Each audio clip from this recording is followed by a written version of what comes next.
What you've just heard is one of the many deaths from the monkey, the new major motion picture from Osgood Perkins, Stephen King, and James Wan. Experience it in theaters everywhere this Friday, because everybody dies, and that's life.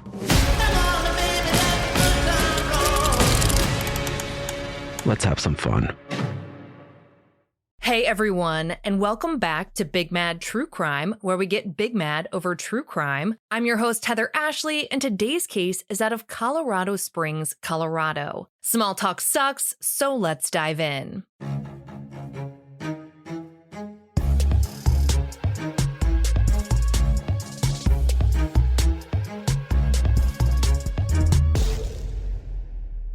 On January 27, 2020, a woman named Letecia Stauch reported her 11-year-old stepson Gannon missing after he didn't come home from hanging out at a friend's house. Initially, investigators didn't have any reason to doubt Letecia's story and treated Gannon's disappearance as a runaway. But as time went on and the evidence piled up, it became clear that Gannon didn't run away at all. He had actually been the victim of a brutal murder, and they believed it was at the hands of the very woman who had reported him missing. The only problem was they didn't know where his body was.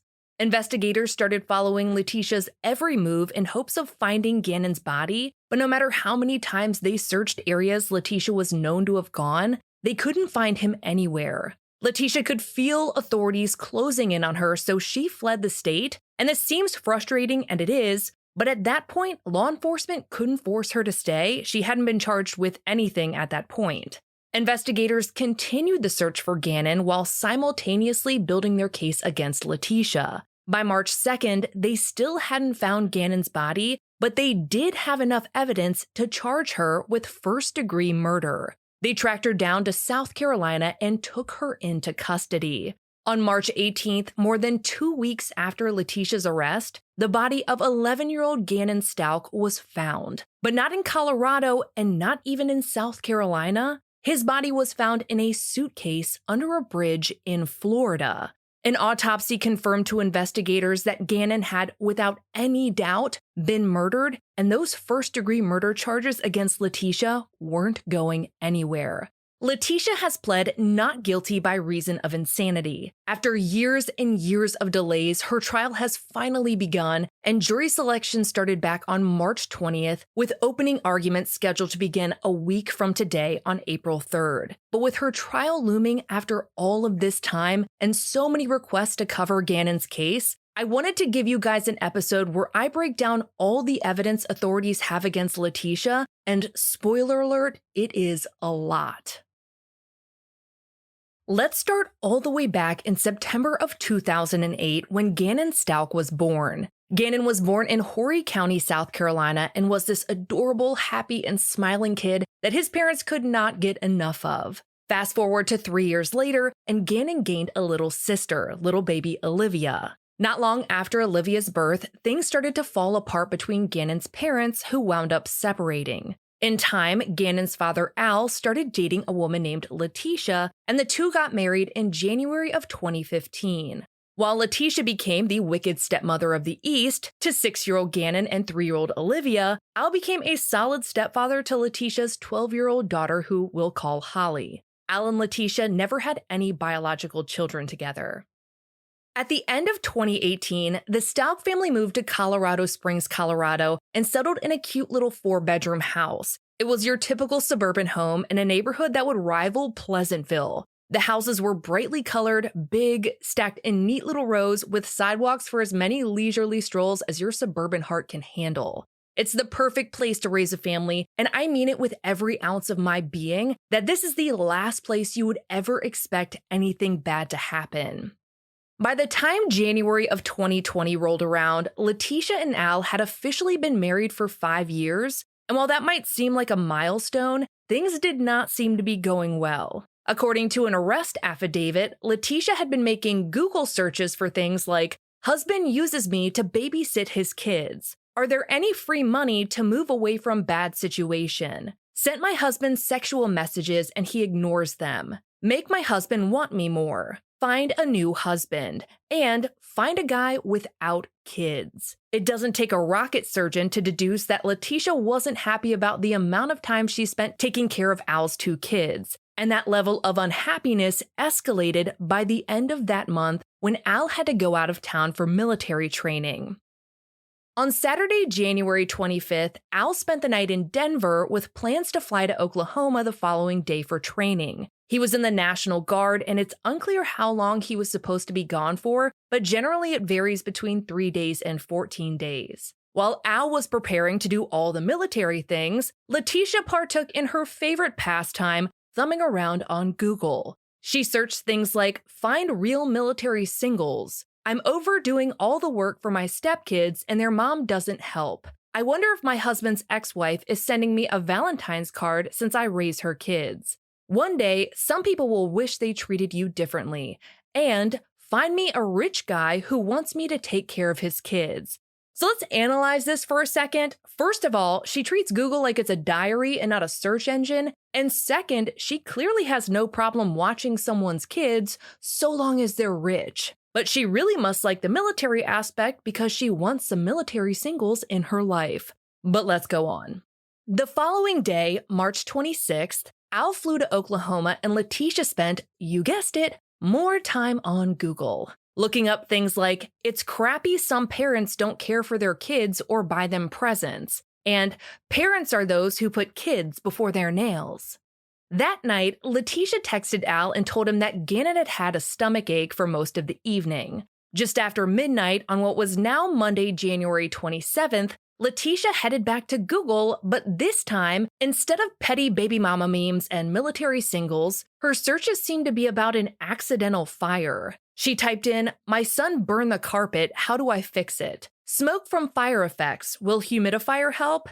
After that, she started looking up things like, son is sick, but I have to go to work, and son sick, can he stay home? An arrest affidavit reports that at 4:37 a.m., Letecia texted her boss and gave the most ridiculous excuse as to why she wouldn't be at work that day. Instead of telling them that her stepson had a stomach ache or that she was tending to a fire that only Google was privy to, she told her boss that her stepdad had been killed after getting hit by a car.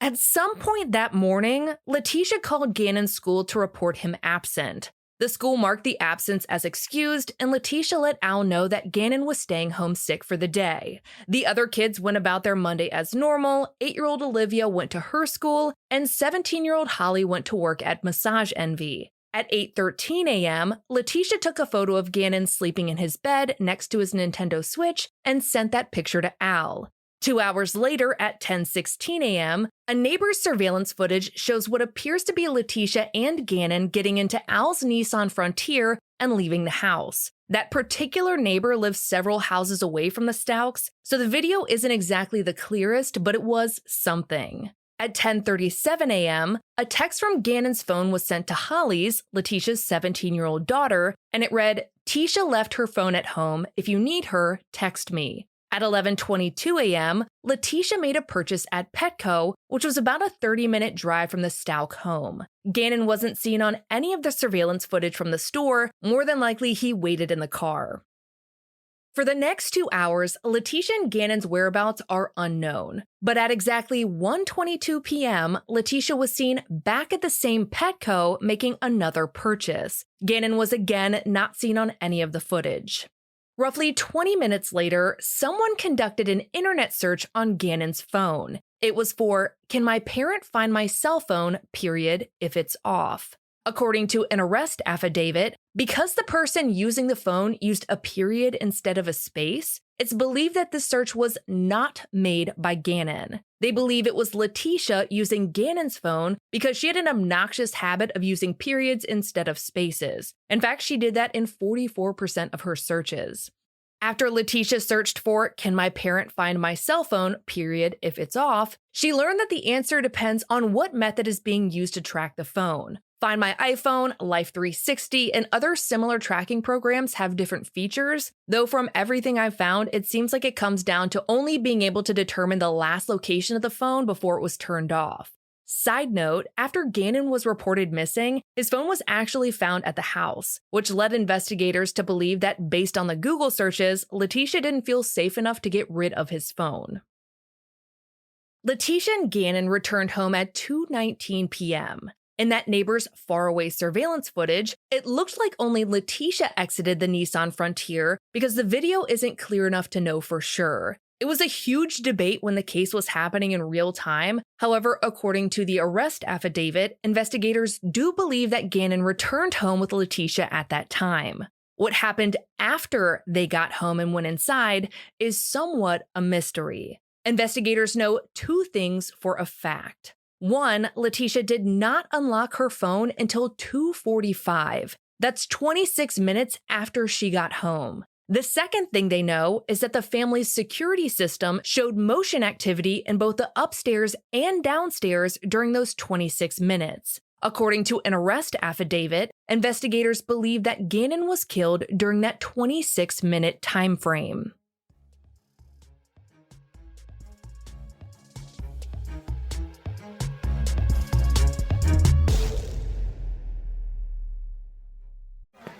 Yeah, sure thing.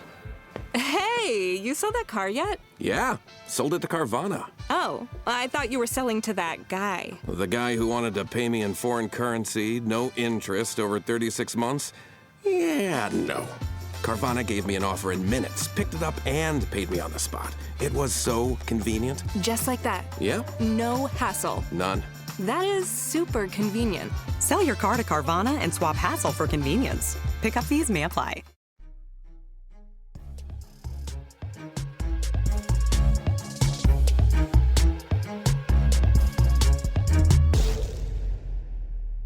At around 3:15 p.m., 30 minutes after Letecia unlocked her phone, 8-year-old Olivia got home from school. Letecia told her that Gannon was asleep and she couldn't see him. Letecia then told Olivia to go outside and play. Investigators believe Letecia wanted some time to clean up the murder scene, and also having an 8-year-old witness would not be good for her plan.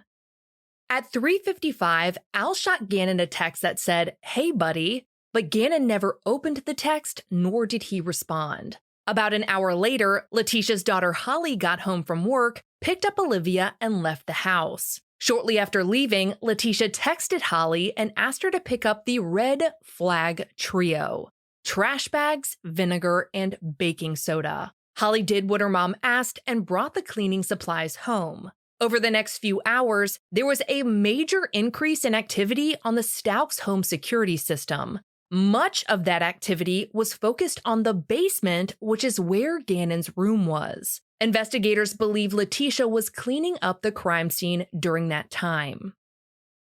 At 6:55 p.m., after a long day of pretending Gannon was homesick, Letecia called 911 and reported that her 11-year-old stepson had possibly run away. She said he'd gone to a friend's house and was supposed to be back home at 6 p.m., but he never came back. Letecia said she'd checked the friend's house and Gannon wasn't there, so police dispatch said they'd send over an officer. When Letecia told Al that his son was missing, he booked the first flight available home, which thankfully was for the following morning. At 10:09 p.m., just over 3 hours after Letecia called 911, an officer showed up to the Stauch residence. He apparently had a busy night, which was why it took so long to show up, and I have feelings about that, but that's not why we're here. The officer asked for consent to search the house, and Letecia let him have at it. The officer used his flashlight to look around and didn't see any blood or immediate evidence that something violent had happened in the house. But he also didn't find Gannon. When the officer looked in the garage, he saw that Letecia's Volkswagen Tiguan was backed in, so he opened the door to the vehicle and saw a suitcase inside, but that was it. The officer did not open the suitcase and moved on with his search. If he had opened the suitcase, he likely would have found Gannon's body. After determining there was no sign of Gannon, the officer took a report from Letecia. According to an arrest affidavit, her story was that she last saw Gannon when he left the house to play with his friends at around 3:15. When he didn't come home around 6, Letecia went to the neighbor's house to look for Gannon, but he wasn't there. She said she also sent her 17-year-old daughter Holly to look for Gannon at the park, but she didn't find him there either. When the officer asked where Gannon's friend's house was, Letecia won the Worst Liar Award because even though she said she had gone down there to check on him, she was unable to give the actual location. She also didn't know the name of his friends or the names of the parents of his friends. Ironic that none of her Google searches included, "I complain about having to watch my stepchildren, but in reality, I know jack shit about what they do." When asked if anything was missing, Letecia said his phone was at the house, but his Nintendo Switch was gone. Once the officer was done taking the report, a missing persons investigation began, and multiple agencies were brought in to help. The media was told that Gannon was most likely a runaway, and authorities asked the public to help find him. By the morning of January 28th, several search parties had come together to look for Gannon, and searchers included volunteers, law enforcement, firefighters, and even members of the National Guard. They used drones, planes, ATVs, horses, and even underwater sonar to look for Gannon, but they didn't find any trace of him anywhere. An arrest affidavit reports that at 8:30 a.m. that morning, Letecia drove her Tiguan to the Colorado Springs airport and parked in the short-term parking lot. She left the Tiguan there, then went to the rental car area and rented a 2019 Kia Rio. Investigators believe Gannon's body was still inside the Tiguan at that time, and Letecia didn't want Al or the police to find it. So the airport's short-term parking is where she decided to stash the car away for a day. 20 minutes after ditching her car for a rental, Letecia picked up Al from the airport, and the two drove back to their home in the rented Kia. Al asked Letecia why she had rented a car, and she said she didn't want to put extra miles on her Tiguan, which was a lease. The whole ass last thing that would be on anyone's mind when their child is missing. When Al asked where the Tiguan was, she lied and said it was parked near an elementary school, which is such a dumb lie. If you're driving a rental, why in the fuck would you park it near a school? Would you walk to the rental place? Once the Stauchs got home, investigators spoke with Al, who was fully cooperative. The Stauchs' home was then searched again with Al's permission this time. According to an arrest affidavit, in the dishwasher, which had recently been run through a cycle, investigators found multiple carpet brushes with suspected carpet fibers in them. They believed the brushes had been used to clean up evidence. Investigators found a receipt for the cleaning items Holly purchased the day before and noted in an affidavit that vinegar and baking soda are known to help treat bloodstains. A 9mm Smith & Wesson handgun was found on the top of a tall dresser in Al and Letecia's bedroom. The gun was sent off for testing, which would result in numerous DNA profiles, the main one being Letecia's. With a much more thorough search done, crime scene technicians were brought in to process the home. So let's start with what they found in Gannon's room. When technicians moved Gannon's bed, they sprayed luminol and found blood spatter on the walls. There were more than 50 droplets, and it was obvious an attempt had been made to clean the walls. A bloodstain pattern analyst found that the bloodstains on the walls were consistent with one or more blood spatter producing events, which could include gunshot, blunt force, or stabbing. The analysts did not believe the bloodstains were aspirated blood due to the lack of air bubbles in the stains. When technicians removed the sheet on Gannon's bed, they were horrified. There had been enough blood loss to stain his mattress, soak through to the carpet pad, and onto the concrete below the bed. The stains on the mattress correlated to where Gannon's head and torso would have been when laying in bed. Even though they had this mountain of blood evidence pointing to foul play, investigators didn't mention it to Al, Letecia, or the media. Instead, they compared the photo of Gannon that Letecia sent to Al on the morning of the 27th, and in that photo, Gannon was asleep in bed next to his Nintendo Switch. However, investigators quickly pointed out that in that photo, Gannon's bed had different sheets, blankets, pillowcase, and an entirely different pillow than the ones currently on his bed. When the investigators searched the house, they didn't find any of the bedding from the photo. And I tried to find a way to sum all of that up neatly, but basically Letecia is fucked. The blood-soaked mattress had pristine bedding on it, and the bedding that was on it just a day earlier had poofed into non-existence. She was either guilty or there was a magician on the loose.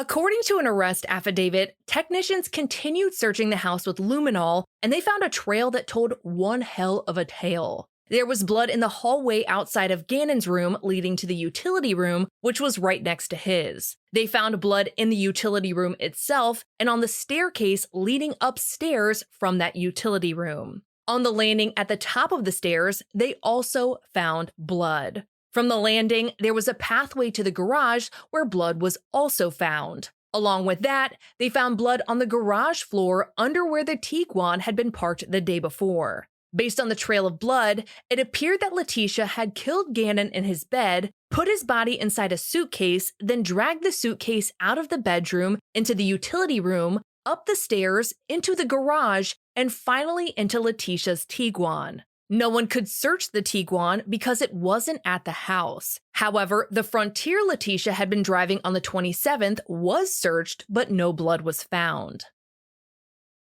While investigators were searching the house and the Frontier, Letecia was back on Google. At 12:57 p.m., she looked up, "Can Nintendo find my Switch?" Unfortunately, they cannot. According to an arrest affidavit, investigators believe that after making that search, Letecia got rid of the Switch, then tried to convince investigators that the missing Switch meant Gannon had run away, that he loved his Switch and definitely would have taken it with him if he had run away. Letecia undoubtedly wanted investigators to treat Gannon as a missing person for as long as possible, completely unaware that law enforcement already knew that she was a lying son of a bitch.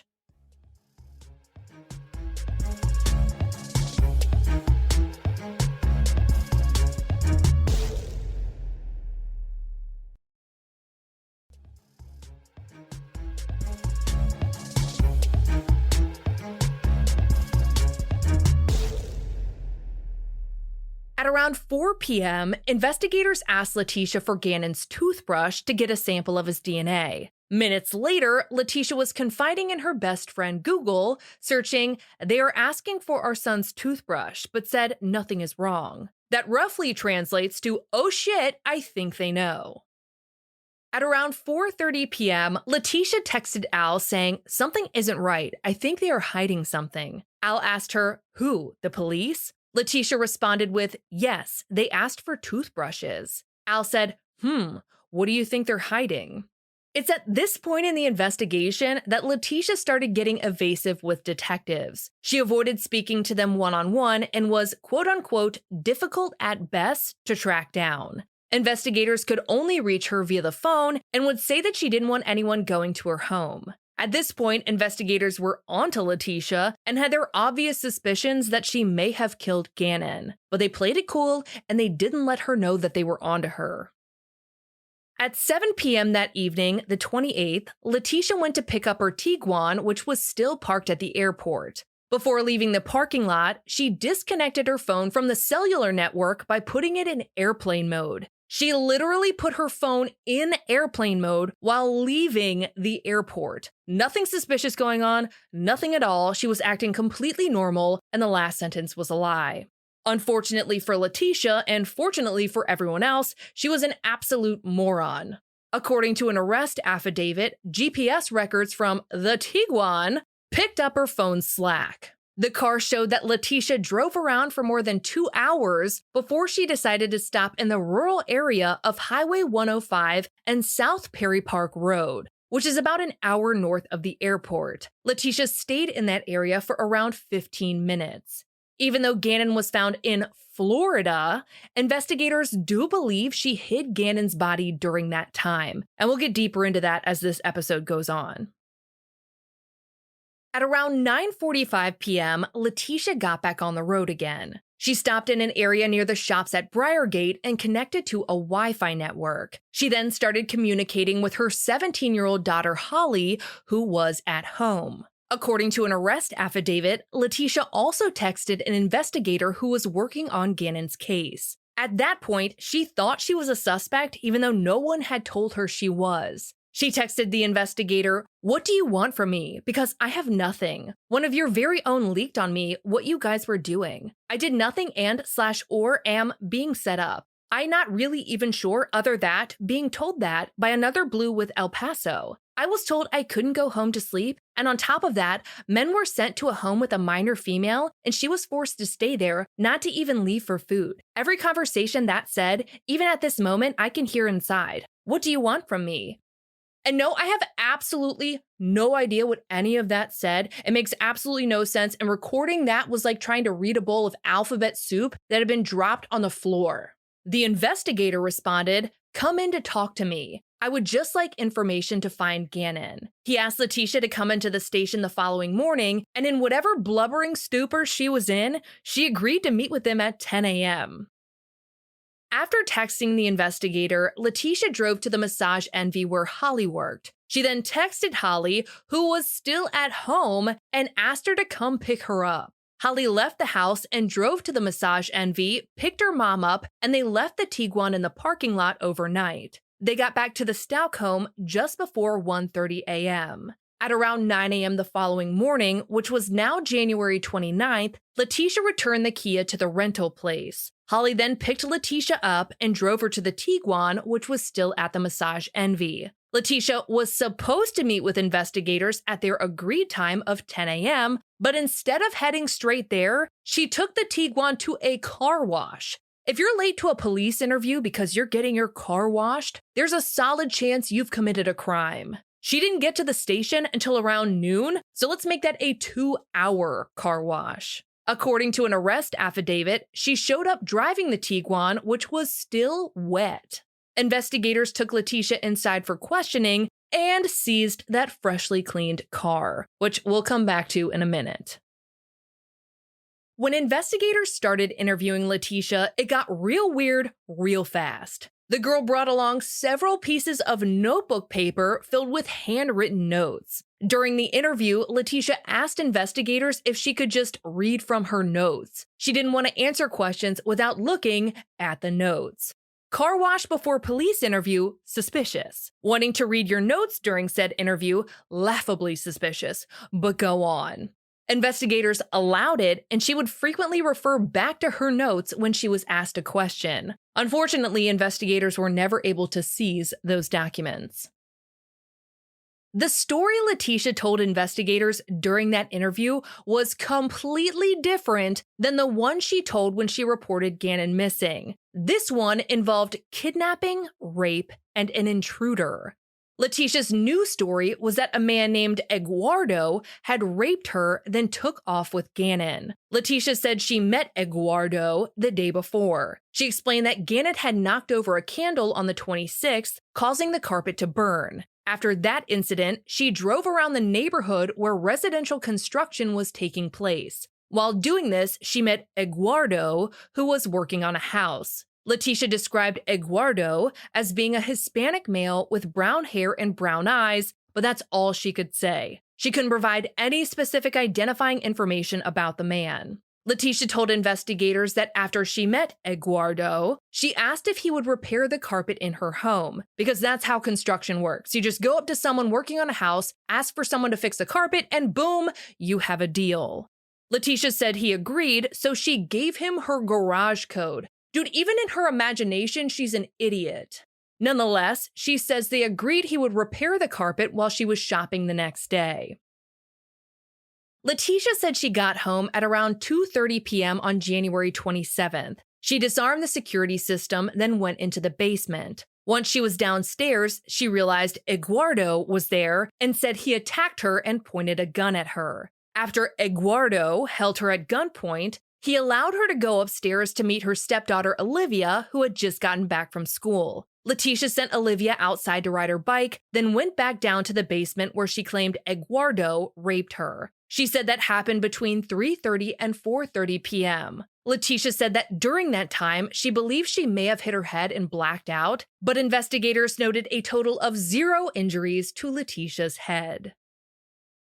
Letecia told investigators that during the rape, Gannon jumped on Eduardo's back, and Eduardo then threw Gannon off of his back and across the room. After Eduardo was done raping Letecia, she says he held the gun to Gannon and demanded a suitcase. Letecia provided him with a brown suitcase and a cardboard box. Eduardo attempted to sexually assault her another time, but she says he hit her on the head and blacked out. When Letecia woke up, Eduardo and Gannon were gone. Letecia cleaned up the area where the attack had happened. She straightened up Gannon's room and cleaned up the utility room before calling the police. I think it goes without saying that investigators believed none of the words coming out of Letecia's mouth. The investigator who wrote the arrest affidavit wrote, "I submit that Letecia did in fact clean something up, but it was the murder scene of Gannon, not a sexual assault." And all the mics dropped.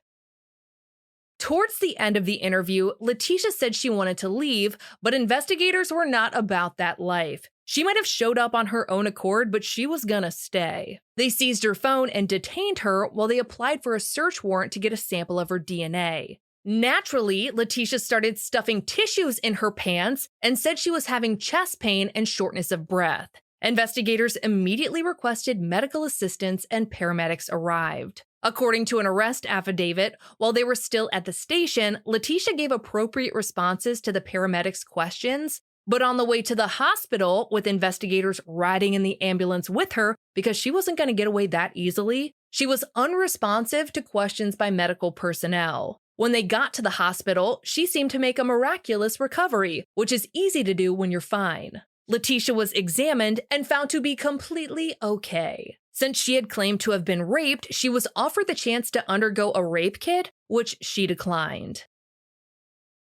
Unable to evade law enforcement in the confines of a hospital room because she really didn't think that one through, detectives continued questioning Letecia, and she kept trying to dodge the questions. They eventually told her they were going to detain her while they waited for the DNA warrant to clear, but unfortunately, investigators did not physically detain Letecia, which would soon prove to be a huge mistake. The warrant was signed, and investigators obtained Letecia's DNA samples. However, since she wasn't physically detained, Letecia signed herself out of the hospital before all of her tests were complete. She didn't tell investigators she was leaving and was picked up by an unknown person who drove her to meet Holly several miles away. Letecia then had her aunt rent a 2020 Nissan Altima for her to drive. When investigators found out about this, they obtained a warrant to install a GPS tracker on the car, and with that in place, they would follow her every move.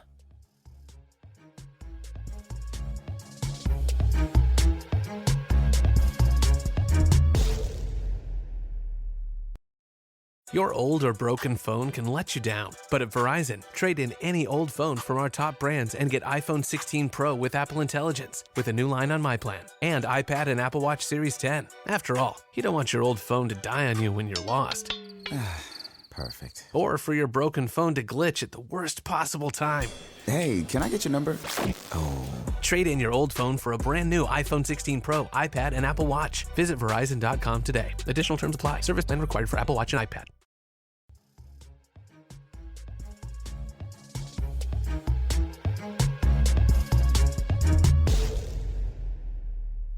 Although detectives didn't believe Letecia's story about Eduardo, investigators did take the necessary steps to corroborate her statements before dismissing them as lies. They reviewed video footage from the faraway neighbor's security camera and never saw a Hispanic male entering the house. Furthermore, phone records showed Letecia was on her phone during the time she was allegedly raped. She made an outgoing call and texted 8 times. This proved to investigators once and for all that Letecia was lying, and they could continue investigating her for Gannon's suspected murder. On January 30th, the day after Letecia left the hospital without permission, Gannon's case was upgraded from a runaway to missing/endangered. Investigators told the public that they changed the classification due to the time he had been gone, his age, and his reliance on medication. They left out their suspicions about Letecia and the blood found in the home. The following day, January 31st, Letecia came out of hiding and spoke to KKTV, addressing online comments that were accusing her of having something to do with Gannon's disappearance. She said, "I took care of Gannon for the last 2 years in our home. I would never, ever hurt this child. And I know there are some questions out there. That's up to the investigators when they end up letting you guys know. But I've cooperated with them. We are going to find Gannon, and that's the main goal that we all have. I'm just ready for Gannon to come home." There was no current evidence that her pants were on fire, but she was indeed a liar. She knew more than anyone on this planet that Gannon was never coming home. That evening, an arrest affidavit states that Letecia drove the rented Altima back to the area of Highway 105 and South Perry Park Road. Investigators believe it's there that she picked up Gannon's body. Letecia then went to a budget rental, rented a van, and also purchased a phone at a Walmart. Let's break this down. A Google search history for the record books, a handful of rental vehicles, a car wash, and a new phone. The she done it meter is absolutely screaming at this point.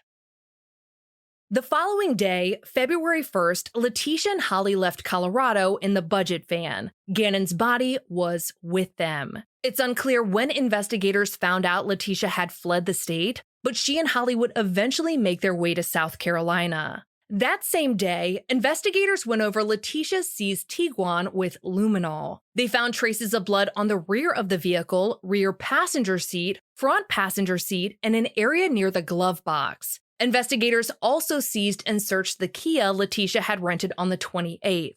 This search didn't yield any evidence as the car had been cleaned and re-rented. There wasn't any GPS data either, but the rental company told them that Letecia had only driven the car 71 miles during her rental period, so it didn't seem like she had done much with the Kia at all. Investigators did, however, have GPS data from the Tiguan and the Altima. They reviewed the data and found that Letecia had gone to the area of Highway 105 and South Perry Park Road in both vehicles. So, of course, they decided to search there. During the search, which ended up lasting for days, investigators did not find Gannon's body. However, they did find a piece of particle board with a stain which appeared to be blood. The stain was tested and came back as a match to Gannon. Investigators theorized that Letecia used the board while moving Gannon's body. It seems like at that point in the investigation, they realized he probably wasn't in Colorado anymore. On February 13th, Letecia and Al spoke on the phone. According to an arrest affidavit, during that conversation, Letecia brought up the blood on Gannon's bedroom wall. She explained that prior to Gannon's disappearance, he was burned by a candle, which caused his skin to bubble. He then peeled the burns off and wiped the blood on the wall. Not only is this the dumbest story I've ever heard, she is also the dumbest. You see, Al and investigators had never mentioned finding the blood to Letecia, and the blood hadn't been reported in the media. So the only person who would have known about it was Gannon's suspected killer. The following day, Letecia and Al spoke again. This time, she told him not one, not two, but 4 different stories about what happened on January 27th. The first story was that when officers came to the house, the abductor was still there. She tried to signal to officers that there was somebody in the house, but they didn't listen. The second story was that Letecia was raped at the home by a guy named Quincy Brown. Quincy Brown then abducted Gannon, and Letecia said she knew Quincy's identity because she saw his identification card fall out of his pocket while he was in the house. Letecia said that she later saw his picture in the paper and texted that picture to Al. Investigators looked into Quincy and found that just a few days prior, Quincy had been listed on El Paso County's most wanted list. He had a previous criminal history of kidnapping and was wanted for outstanding warrants for failure to register as a sex offender, and more. The photo Letecia texted Al was the photo of Quincy from the most wanted list. So yeah, it sounds like she saw Quincy in the news and thought she could blame everything on him. The third story Letecia told Al was that Quincy Brown had followed her home from Petco. At some point, he was lying in the middle of the road in front of her car, and when Letecia stopped to avoid running Quincy over, he jumped into the car and made her take him home. Once they were at the house, she says that he raped her. Now, the fourth and final story was that Letecia and Gannon were near County Line Road and Highway 105 on January 27th.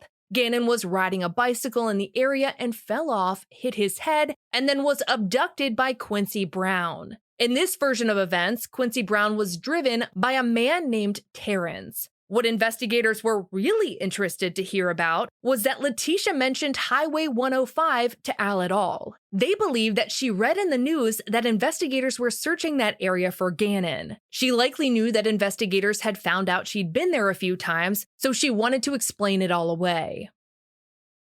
The following day, on February 15th, Letecia spoke to Al again. According to an arrest affidavit, she said the story about Gannon falling off his bike near Highway 105 was a lie. So she's officially admitted to one lie. She said she only told the story because she thought it was what Al wanted to hear. But on what fucking planet would a father want to hear that his missing son had actually fallen off his bike, hit his head, and then gotten abducted?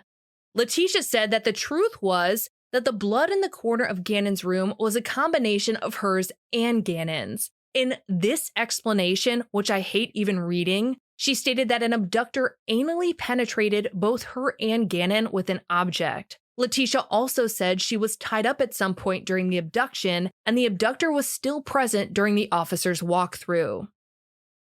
The next day, February 16th, Letecia told a friend that she'd been telling Al false stories because she knew he wouldn't believe anything she told him. The fact that she made up rape is a level beyond absolutely disgusting. The day after that, Letecia told a friend that she was thinking about flying to Colorado to take a lie detector test so she could prove her innocence. She also told her friend that investigators thought she was still in Colorado because she's the actual dumbest. On February 18th, Letecia took a test on fakepolygraph.com.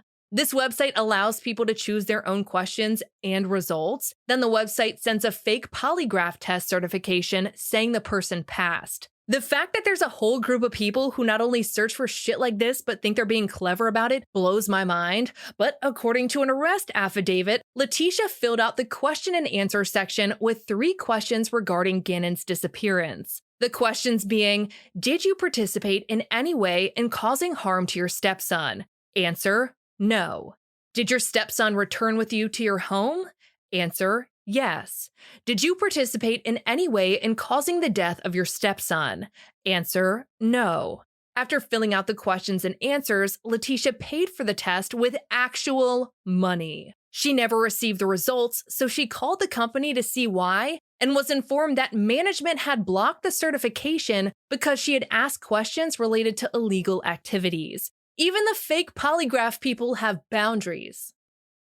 Back in Colorado, investigators were preparing an arrest warrant for Letecia. They still didn't know where Gannon's body was, but they were convinced he was dead and that Letecia was the one who killed him. The arrest warrant was for 1 count of first-degree murder of a child under 12 years old, 1 count of child abuse resulting in death, 1 count of tampering with a body, and 1 count of tampering with physical evidence. On March 2nd, Letecia was arrested in Horry County, South Carolina. Investigators tried to speak with 17-year-old Holly, but she refused to answer questions. Letecia was later extradited to Colorado. During the transportation, she tried to escape custody, and officers had to physically struggle to get her under control. Once she was in Colorado, Letecia tried to solicit people inside and outside of jail to help her escape.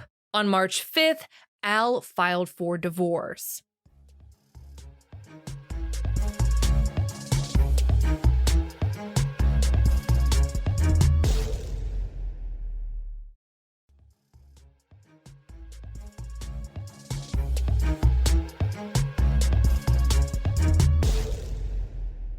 Almost 2 weeks later, on March 18th, bridge inspectors from the Department of Transportation were working at the Escambia River Bridge near Pensacola, Florida. When they went under the bridge, they came across a suitcase which had clearly been dropped from above. The bridge inspectors opened the suitcase and found Gannon's severely decomposed body. He was lying in the fetal position and had been wrapped in the missing blankets from his bed. They called the police. When investigators went through the suitcase, they found 3 bullets which were consistent with the bullets found in the gun in the Stauch home. There was also a pillow with 2 holes in it. The holes likely came from 2 separate bullets. An autopsy showed that Gannon's death was one of the most horrific I have ever seen. He had a gunshot wound to the lower jaw and 18 sharp force injuries to his chest and back. A projectile was found in the back of Gannon's head, and he had a fractured skull, which could have come from the suitcase being dropped off the bridge. He also had defensive wounds and cuts to his arms and hands. Gannon's official cause of death was a gunshot wound with blunt force trauma to the head.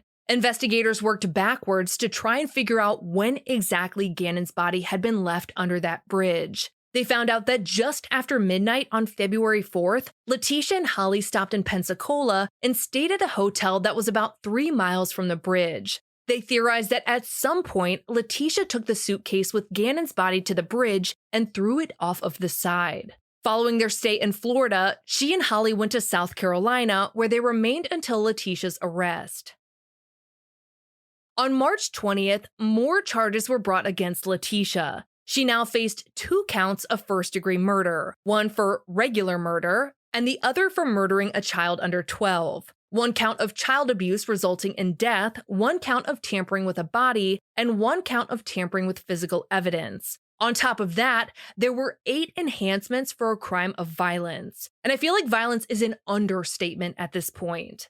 Letecia pled not guilty to all charges, claiming that she was completely innocent. Her defense quickly raised the issue of Leticia's competency, so an evaluation was ordered. After she was found competent, Letecia challenged the findings and another evaluation was ordered. Again, she was found competent.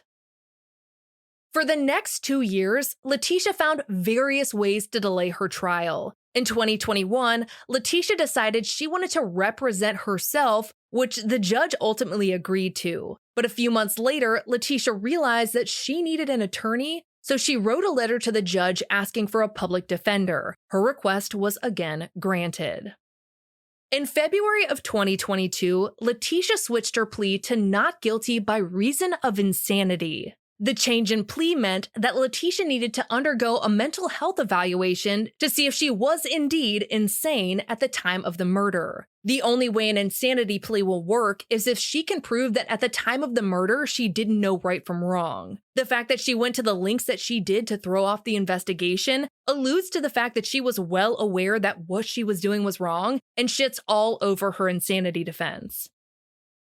In September of that year, Leticia's mental health evaluation was complete. She was found to be sane at the time of the murder. The defense then challenged the findings and requested a new evaluation be conducted by an out-of-state psychiatrist. That request was also granted. Leticia's trial was scheduled for March of 2023.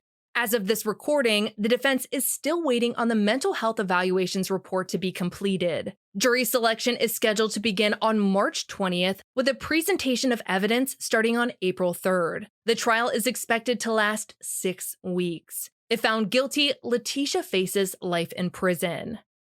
For all photos pertaining to this case, check out Gannon's highlight at the top of my Instagram profile at @TheHeatherAshley. We go live regularly on TikTok to talk about this episode and all other true crime cases on your mind. So follow me at @TheHeatherAshley and tap on the bell icon so you'll be notified when we go live. To get access to ad-free and bonus episodes, subscribe to our Apple Premium or head over to our Patreon at patreon.com/BigMadTrueCrime, where for just $1 whole a month, your episodes are totally ad-free. If you love the podcast, feel free to leave a review. It makes my day every single time. And if you have a case that you would like to hear covered, share it with Big Mad True Crime on social media because all cases are covered by listener request. I'll be bringing you a brand new case a week from today, and I cannot wait. But until then, we out.